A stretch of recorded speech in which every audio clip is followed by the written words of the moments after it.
Okay, so this is Chapter P, Section 2, Part 3, and we're going to be multiplying and dividing numbers in scientific notation.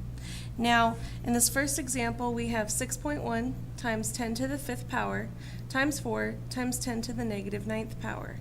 Now, because these are all multiplied, there's no exponents on here, we can reorder these in whatever order we want. So I'm going to put 6.1 times 4 times 10 to the 5th times 10 to the negative 9th power. And when we do that, 6.1 times 4 is going to be 24.4 times 10, and because these bases are the same, we can add the exponents, so negative 4. And this looks like scientific notation, but we're not quite there yet. This a value here needs to be between 1 and 10.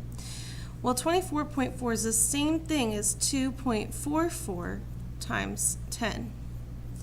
And bringing down the times 10 to the negative 4th power, this is an exponent of 1. My a value is now between 1 and 10, and I can add my exponents here. So 2.44 times 10, and 1 plus negative 4 is negative 3. Now we're in scientific notation, and that's our answer. Now for the next one, we have 1.8 times 10 to the 4th over 3 times 10 to the negative 2. Well, we have a negative exponent down here, so that can move up. And 1.8 divided by 3 is 0.6. 10 to the 4th and 10 to the 2nd is 10 to the 6th. And it looks like scientific notation, but again, we're not quite there yet. This 0.6 is less than 1. We want this to be between 1 and 10.